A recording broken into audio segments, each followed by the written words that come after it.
Depuis le temps que j'attends de traiter le sujet en profondeur, et aujourd'hui, comme l'indique le titre de cette vidéo, ce sera enfin le cas. Bref, réjouissez-vous explorateurs d'univers, nous revoilà repartis traiter de l'univers du MCU, et plus particulièrement du seul et l'unique Galactus. Personnage ô combien important dans l'imaginaire collectif quand on parle du futur du MCU, puisqu'il incarne incontestablement, et d'après une très grande partie des fans, la suite logique, la menace ultime après l'avènement du Titan fou. Bref, il est pour beaucoup l'après Thanos, et ça tombe bien puisque ces deux personnages ont de fortes chances d'être liés, comme nous allons le voir aujourd'hui, et j'irai même plus loin en disant que d'après certaines théories, Thanos est même présenté, contre toute attente, comme le personnage derrière la création de ce qu'on appellera dans la suite du MCU, le dévoreur des mondes, l'incarnation même de la quête sinistre du Titan fou. Bien, maintenant que j'ai retenu votre attention, nous revoilà repartis pour un plongeant au cœur du MCU, le temps d'une nouvelle exploration. Nous aurons du coup l'occasion de traiter de nombreux éléments assez importants autour de Thanos, mais aussi et surtout autour de Galactus, tout en mettant en avant quelques théories qui, vous allez le voir, changent totalement notre vision de la fin d'Endgame, ainsi que de l'héritage de Thanos. Installez-vous confortablement et préparez vos armes et reliques cosmiques. Je suis Hirosef et aujourd'hui, je vous invite à me rejoindre dans une quête assez particulière, une nouvelle exploration portée sous le signe du grandiose, bref, on parle de la création ultime de Thanos, Galactus. Bon visionnage.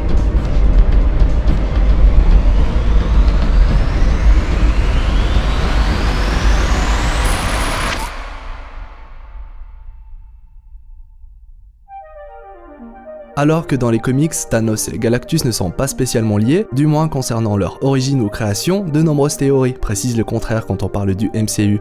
Univers totalement dissocié des comics, univers qui choisit d'illustrer sa propre version de la mythologie Marvel, proposant ainsi aux fans ainsi qu'aux nouveaux arrivants l'opportunité de découvrir un nouvel univers désormais accessible sans aucun prérequis, là où dans les comics, le lecteur connaît déjà le background de la plupart des séries dont il continue de dévorer le contenu encore aujourd'hui.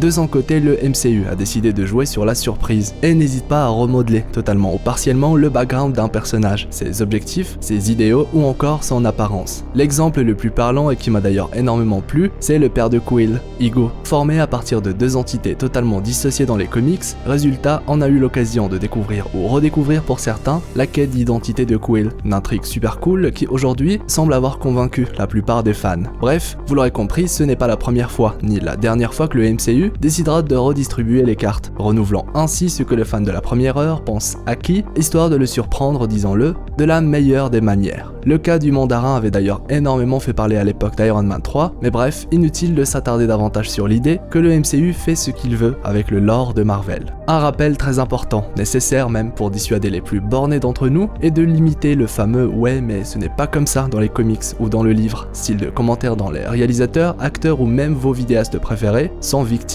Mais voilà, ça fait partie du jeu quand on souhaite adapter même à sa sauce l'une des nombreuses histoires voire mythologies les plus appréciées des fans. Mais du coup, après avoir pris le temps de préciser certaines bases, est-ce logique ou même cohérent que Galactus soit finalement lié à Thanos? Eh bien j'ai envie de dire oui et non, dans le sens où, si le MCU décide que ce soit le cas, alors il n'y a absolument rien qui pourrait contredire l'idée. Même que beaucoup d'éléments faisant déjà partie du MCU peuvent appuyer cette liaison ou la tease dans certains cas. On le sait, le Marvel Cinematic Universe adore absolument tout lier, et force est de constater que cela a grandement participé à son succès. On découvre Loki via Thor dans la première phase du MCU, on découvre par la suite qu'il est lié à une pierre d'infinité et donc à Thanos. On découvre Red Skull, sa liaison avec Steve et plus tard il est également présenté lié à une pierre d'infinité, et finit même par faire partie de l'intrigue du sacrifice du Titan fou. Et de la même manière, on a découvert Thanos dans la troisième phase du MCU, et on aura l'occasion prochainement de découvrir qu'il était lié à Galactus, pourquoi pas, via le pouvoir des pierres d'infinité. Bref, c'est ainsi que fonctionne l'univers de Marvel au cinéma et vous avez compris où je veux en venir. Mais du coup, concrètement, quelle pourrait être la nature de ce lien? Premièrement, et si on s'inspire des éléments que les comics nous partagent concernant Galactus, on découvre alors qu'il est un être cosmique supérieur, si important dans la mythologie de Marvel qu'il représente l'équilibre, même entre la mort et l'éternité. Il est l'équilibre. On découvre également que ses pouvoirs sont très nombreux, liés à plusieurs concepts tels que l'espace, la réalité ou le temps pour ne citer que. Des informations que j'avais d'ailleurs déjà étoffées dans d'anciennes vidéos consacrées aux dévoreurs des mondes, des pouvoirs que j'avais aussi mis en parallèle de ceux des gemmes de l'infini, résultant en une idée plutôt basique, celle que le Galactus du MCU a de fortes chances une fois de la partie d'être lié aux pierres, ou même possédant leur pouvoir si ce n'est matérialisant lui-même l'énergie des pierres, un Galactus qui, à l'image de Nemesis dans les comics, serait l'être suprême émanant des pierres, une fois celles-ci réunies au complet. En bref, une théorie parmi tant d'autres qui présente une version d'un scénario fou que le MCU pourrait adopter prochainement. Le genre d'exercice que j'adore faire de temps en temps et que je recommande aussi à tous les explorateurs d'univers. Ainsi, il n'est pas illogique de penser que le MCU pourrait choisir de véritablement lier Galactus ainsi que les pierres, d'autant plus que l'une de celles-ci, Gemme du pouvoir, est même présentée dans les Gardiens de la Galaxie premier du nom, ornant un artefact qui bizarrement représente le home de Galactus lui-même, tel un easter egg, dans le but est de confirmer l'existence d'un tel être dans le MCU, ou du moins que certains personnages continuent de servir sa cause, l'équilibre.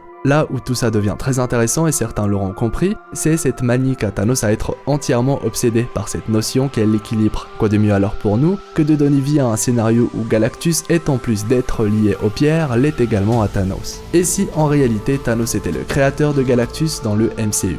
Tel un Joker ultime qui lui permet d'être sûr que son objectif finira, tôt ou tard, par être atteint, même après sa mort. Galactus serait alors l'élément principal qui permet à Thanos de se prétendre inévitable. Conscient de la puissance de ce qu'il a créé, vous l'aurez compris, naturellement à l'aide des pierres d'infinité et de son dernier claquement de doigts. Ainsi, ces théories stipulent que Thanos a en réalité utilisé son deuxième snap dans ce que Nebula appelle le jardin de Thanos pour non pas seulement détruire les pierres mais bien pour créer un être particulier, Galactus, représentation même de sa quête, de l'équilibre, notion désormais personnifiée par nul autre que Galactus. La destruction des pierres, comme l'indique Thanos, serait alors due à la création du Dévoreur. Et là, libre à vous de penser que Galactus est désormais les pierres d'infinité, ou alors si celles-ci sont détruites après la création de l'être en question, au choix. Ainsi, tant que Galactus vivra, Thanos ainsi que ses idéaux continueront de vivre à travers lui, donnant à Thanos la possibilité d'être immortel, mieux encore, inévitable.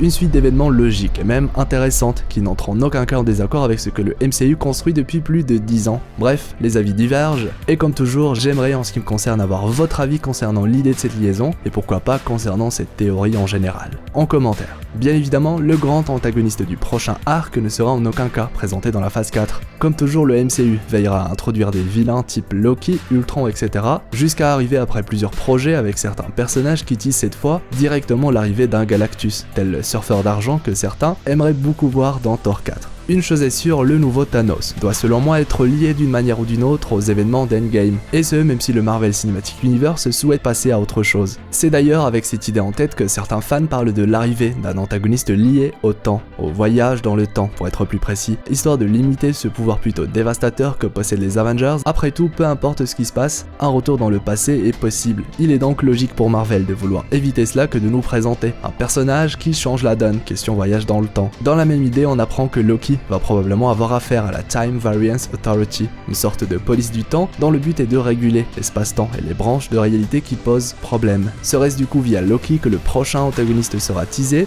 Peut-être bien, mais voilà, comme précisé, il faudra encore attendre longtemps avant de pouvoir confirmer les quelques théories autour de Galactus, ou même pour avoir la possibilité de rencontrer un personnage du calibre de Thanos tout court. Seul problème quant à l'arrivée de Galactus, c'est que ce dernier est censé être beaucoup plus fort qu'un Thanos. Il est un être cosmique supérieur et je le vois très mal se battre avec un Spider-Man. Ce qui me pousse à penser que l'arrivée d'un Galactus pourrait finalement être très lointaine, malgré qu'on soit plus ou moins sûr de son arrivée, un jour ou l'autre. Surtout que maintenant Marvel possède les droits du personnage du coup, ce serait bête de leur part de ne pas en profiter, surtout si cela peut pourquoi pas inscrire davantage Thanos comme le grand mastermind ultime de l'univers du MCU.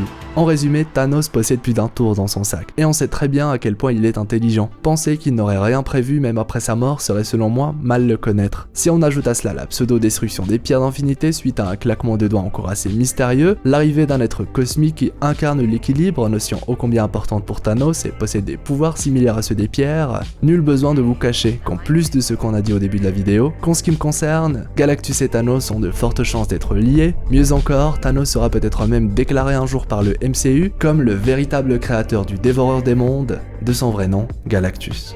Et bien voilà, c'est ainsi que se termine cette exploration MCU qui j'espère vous aura fait rêver. Je compte sur vous tous pour me soutenir avec le pouce bleu, avec le gant de l'infini, c'est vraiment très important et permet de mettre en avant la vidéo en question. Pareil pour les commentaires qui améliorent grandement son référencement. Si c'est votre première fois sur la chaîne ou si ce n'est pas encore fait, n'hésitez pas à vous abonner. Je vous invite tous à rejoindre mon équipage, on parle de Marvel au cinéma mais aussi de plein d'autres univers de l'imaginaire. Comme toujours, l'espace commentaire est là si vous avez envie de partager un retour, une idée, une théorie ou même une folle théorie. Je me ferai un plaisir de lire tout le monde sans exception, du coup n'hésitez vraiment pas à donner votre avis concernant tout ça. Pour les intéressés, vous trouverez en description tous les liens pour ce qui est réseaux sociaux ou autres, et si vous avez envie de découvrir de superbes vidéos, les annotations de fin se feront un plaisir de vous rediriger vers les vidéos concernées. Nous avons par exemple parlé du véritable pouvoir du Hulk, ou encore des nouvelles scènes concernant Thor et Odin, le père de toutes choses. Voilà, une agréable journée ou soirée à vous, c'était Hirosef l'explorateur d'univers, pour vous servir.